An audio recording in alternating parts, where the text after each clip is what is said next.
The repair. The maintenance deck of Aurora Station hummed with the familiar sounds of failing life support systems and overworked machinery.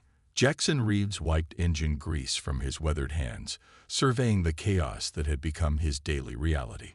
20 years of fixing broken ships had taught him that every machine had a story, and most of them ended badly out here in the frontier sectors. Aurora Station orbited a dying red giant, serving as the last refueling point before the vast emptiness of uncharted space.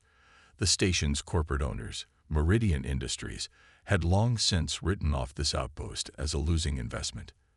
They kept it running with skeleton crews and outdated equipment, counting down the days until they could officially decommission it. Jackson preferred it this way. The fewer corporate inspectors breathing down his neck, the better. He carved out a small kingdom in Docking Bay 7, where he performed miracles with salvaged parts and determination. His reputation spread through the merchant lanes. If your ship was dying, and you had nowhere else to go, the human mechanic on Aurora might save you. The emergency klaxon shattered his morning routine. Red lights bathed the repair bay as proximity sensors screamed warnings about an incoming vessel. Jackson pulled up the external feeds on his cracked display screen, watching as a ship unlike anything in the standard databases tumbled through space toward them.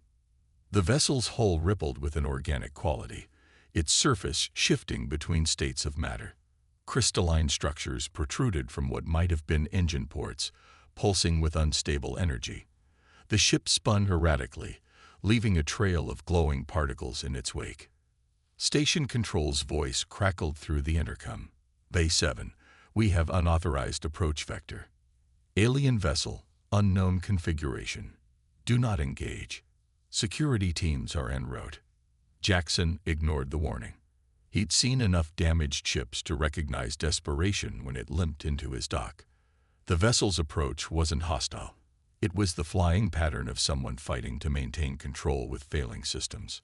The ship barely cleared the docking bay entrance, scraping against the containment field before crashing onto the landing pad. Steam hissed from ruptured conduits as the vessel settled with a groan of stressed metal, or whatever exotic material comprised its hull. Security forces stormed into the bay, weapons raised. Lieutenant Kowalski, the station's head of security, barked orders at Jackson. Step back, Reeves. This is a potential first contact situation. Protocol demands. Protocol demands we help whoever's in that ship before it explodes. Jackson interrupted, already moving toward the vessel with his emergency kit. The ship's main hatch dissolved like morning mist, revealing an interior that defied conventional design. Surfaces flowed into each other without clear boundaries, and the air shimmered with residual energy fields. From within emerged a small figure, no taller than a human child of 8 or 9 years. The alien's appearance struck Jackson with its strange beauty. Translucent skin revealed intricate patterns of bioluminescent organs beneath, pulsing in rhythm with what he assumed was a heartbeat. 4 arms ended in delicate fingers, and large Aishan Ju Liao, Qi Tu Bu De Bu Fen. Fan Chi Zhao Kai, Hom Ban De Guang Pu. The child, for Jackson couldn't think of it as anything else, stumbled forward and collapsed. Blue fluid leaked from numerous wounds, and its breathing came in labored gasps. Medical team to Bay 7. Kowalski shouted into his comm unit. Jackson knelt beside the alien child, his hands hovering uncertainly. He'd fixed countless machines, but this was a living being with completely unknown physiology. The child's eyes focused on him, and despite the vast evolutionary gulf between their species, Jackson recognized the universal expression of fear and pain. "Hey there," he said softly, knowing words meant nothing but hoping his tone might. "You're safe now. We're going to help you." The child's smallest arm reached out, grasping Jackson's oil-stained fingers. The touch sent a jolt through him, not physical, but something deeper.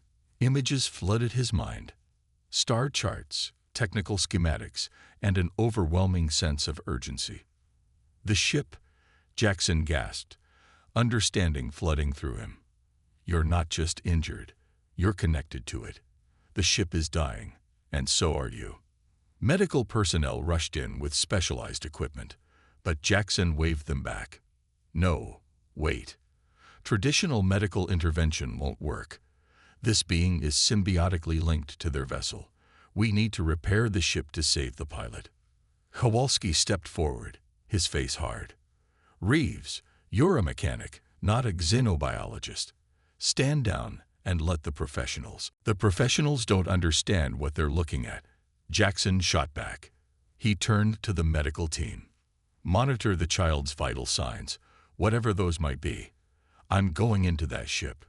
Without waiting for permission, Jackson grabbed his tools and entered the alien vessel.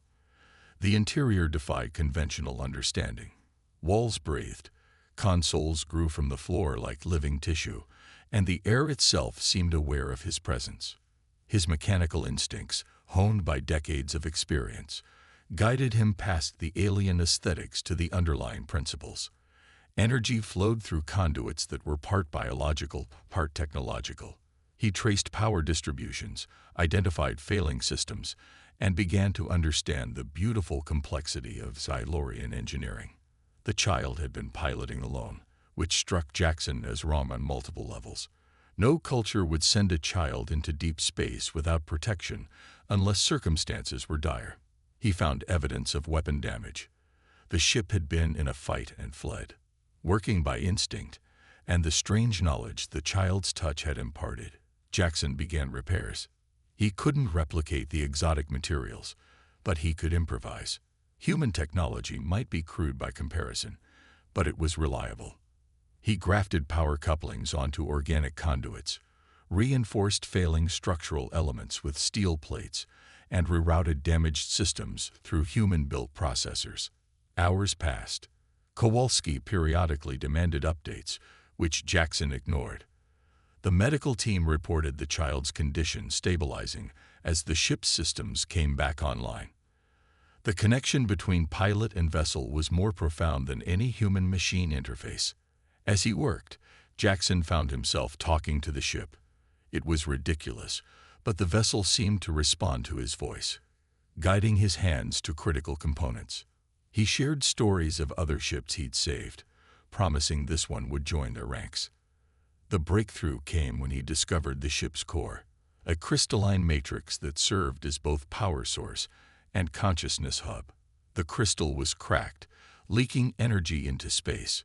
This was beyond any repair technique he knew. But Jackson Reeves hadn't survived 20 years on the frontier by giving up easily. He remembered an old trick from his early days, using industrial diamonds to patch microfractures in fusion cores. The principle might work here. He carefully applied diamond dust to the crystal's surface, using a technique that was part welding, part prayer. The crystal's internal light flickered, then steadied. Throughout the ship, systems hummed back to life. Outside, the child's eyes opened fully for the first time. The medical team stepped back in amazement as the small alien stood, wounds healing before their eyes. The child moved toward the ship, and Jackson emerged to meet them. No words were exchanged, but understanding passed between them. The child's hand touched Jackson's chest, over his heart, then pressed something into his palm, a small fragment of the crystal core, glowing with soft light. The child entered the ship, which now hummed with restored power. The vessel lifted smoothly from the deck, hovering for a moment as if in salute, then glided through the bay doors and into space. "What did you do?" Kowalski demanded. "My job," Jackson replied simply. 3 hours later, Station Administrator Rebecca Chen summoned Jackson to her office. She was a small woman with sharp eyes and an even sharper tongue, known for ruling Aurora Station with corporate efficiency. "You violated 16 safety protocols," she began without preamble. "Initiated unauthorized first contact, endangered station personnel, and potentially created a diplomatic incident. The ship's departure vector suggests it's heading into Quarantine Zone 7. If the Hylorians are hostile, you may have just given them our location." Jackson sat quietly, the crystal fragment warm in his pocket. Chen continued, "Meridian Industries can't afford the liability. Your employment is terminated, effective immediately. You have 48 hours to clear your belongings and arrange transport off-station. Jackson nodded, unsurprised. I understand. Do you? Chen leaned forward. You threw away a 20-year career for an alien you knew nothing about. Was it worth it? Jackson thought of the child's eyes, the trust in that small hand, the miracle of a ship that lived and breathed. Yes, he said simply. It was. The fleet returns. 3 days later, Jackson Reeves stood in his empty quarters, a single duffel bag containing his worldly possessions. The transport ship Lucky Strike was scheduled to depart in 6 hours, carrying him away from Aurora Station forever. He'd already said goodbye to the few friends he had among the maintenance crew. The crystal fragment hung around his neck on a simple chain, its soft glow hidden beneath his shirt. Sometimes he could feel it pulse in rhythm with his heartbeat, a reminder of the strange connection he'd shared with the Silurian child. Aurora Station continued its daily operations, indifferent to his departure. Ships came and went, cargo moved through the loading bays, and life proceeded according to corporate schedules. The incident with the alien vessel had been classified and filed away, another anomaly in the Frontier's long list of mysteries. In the station's command center, sensor operator Direk Patel fought to stay awake during his night shift. The screen showed standard traffic, a few merchant vessels, an ore hauler, nothing requiring attention. Then his proximity alerts erupted in a cascade of warnings. Control, we have massive energy signatures emerging from hyperspace, Derek reported, his voice cracking. Multiple contacts, unknown configuration. Lieutenant Kowalski rushed to the sensor station. How many? 20. No, 30. Sir, they're still coming. 50+ vessels, arranged in perfect formation. Through the viewports, space itself seemed to fracture as ships emerged from quantum foam. They shared the same organic architecture as the child's vessel but were massive in scale. The smallest dwarfed Aurora Station, while the largest could have swallowed a small moon. The fleet arranged itself in a perfect sphere around the station, weapons systems glowing but not targeting. Every emergency protocol activated simultaneously as Administrator Chen stormed into the command center. Status report. Silurian fleet, ma'am. Kowalski responded. They're not responding to standard hails. No hostile actions yet, but their weapons could vaporize us in seconds. A communication beam pierced the station's systems, overriding all security protocols. The message displayed on every screen simultaneously, written in perfect Terran standard. We seek the human designated Jackson Reeves. Bring him to us. Chen's face paled. Find him. Now. Security teams located Jackson in his quarters, packing the last of his belongings. He looked up as they burst through his door, unsurprised by their arrival. Somehow, he'd known this moment would come. They're here for me, he said calmly. Kowalski nodded grimly. The Silurians, a whole fleet of them. They're asking for you by name. Jackson felt the crystal pulse against his chest. Then we shouldn't keep them waiting. They escorted him to the main docking bay, where a shuttle from the Silurian flagship had already landed. As Jackson approached, the shuttle's hull became transparent, revealing its occupants. He recognized the child immediately, though they seemed healthier now, their translucent skin glowing with vitality. Beside them stood adult Silurians, wearing what appeared to be ceremonial robes that shifted colors like aurora displays. The lead Silurian stepped forward. When they spoke, their voice resonated directly in the minds of everyone present. Jackson Reeves, you saved our future. Chen pushed forward, trying to assert control. I'm Administrator Rebecca Chen, representing Meridian Industries and the Terran Colonial Authority. If there's been some misunderstanding. The Silurian's gaze silenced her. There is no misunderstanding. This human performed an act of pure compassion for a stranger in need. Such acts are rare in the galaxy. They must be acknowledged. The child stepped forward, producing a holographic display. Images flowed through the air. The damaged ship, Jackson working tirelessly to repair it. The moment of departure. This is Zix's era, heir to the Silurian collective, the elder continued. They were returning from a diplomatic mission when their escort was destroyed by raiders. Alone and damaged, they sought refuge here, at the edge of civilized space. Jackson felt the weight of hundreds of eyes upon him. I just fixed a broken ship. Anyone would have done the same. No, the Silurian said firmly. Your own kind were prepared to turn Zix's era away. You risked everything. Your position, your safety, your future, to help the stranger. This is not common. This is extraordinary. Zix's era approached Jackson, their large eyes reflecting swirling galaxies. Through their touch, thoughts flowed between them. You understood. Not just the ship, but me. The connection. The loneliness. The fear. You were a kid in trouble, Jackson fought back. That's all that mattered. The elder Silurian's mental voice addressed the entire assembly. The Silurian collective has avoided contact with younger races for millennia. We believe they lack the empathy necessary for true civilization. Today, one human has proven us wrong. They gestured, and another hologram appeared. Star charts showing vast regions of space, trade routes, technological schematics. We offer alliance, knowledge exchange, the secrets of living ships, quantum navigation, energy manipulation. In return, we ask only for the quality you have already demonstrated, compassion. Chen stammered. This is beyond my authority. I need to contact Earth, the Colonial Council. We do not speak to organizations, the Silurian interrupted. We speak to individuals. Jackson Reeves, will you serve as bridge between our peoples? Will you teach us about humanity while learning our ways? Jackson looked around the docking bay. At Chen, who had fired him for doing the right thing. At Kowalski, who followed orders without question. At the station that had been his home for 2 decades. Then he looked at Zix's era, at the fleet of impossible ships, at a future vast beyond imagination. I accept, he said simply. The transformation was immediate.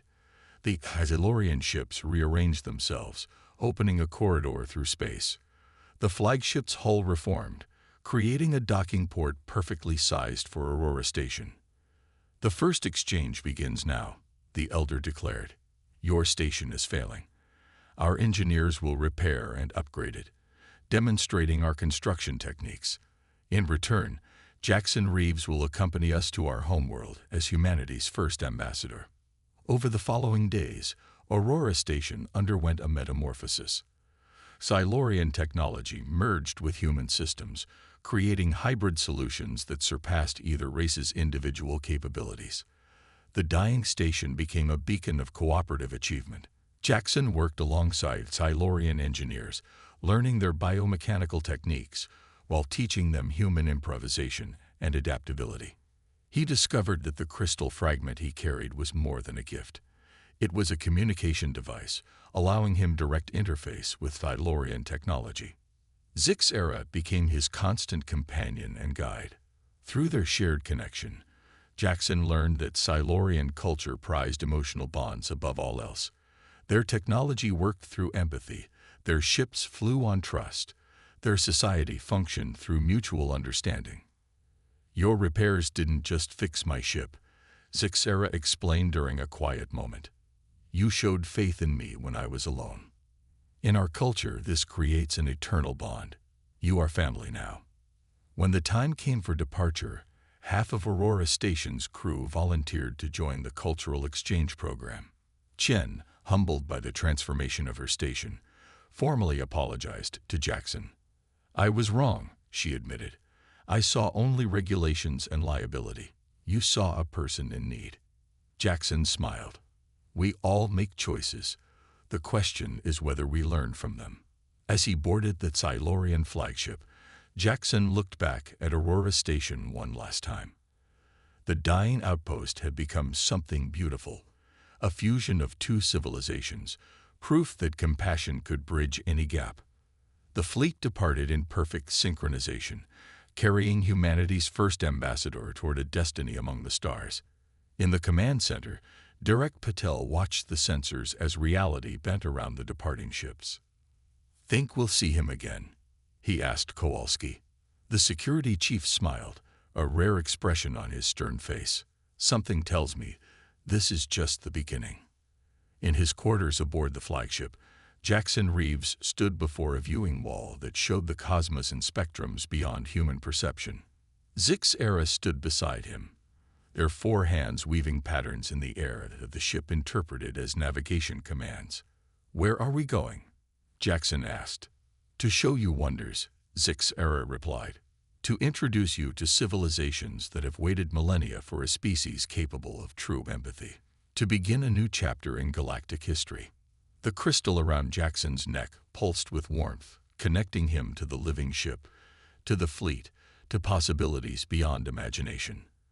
He thought of his small repair bay on Aurora Station, of the countless broken machines he'd fixed with patient hands and stubborn determination. Now he had the chance to help repair something much larger. The fractured understanding between species, the broken connections that kept civilizations apart. All because he'd chosen to help a scared child in a damaged ship. Sometimes the smallest acts of kindness echo across the universe, changing everything. The fleet jumped to hyperspace, carrying hope among the stars.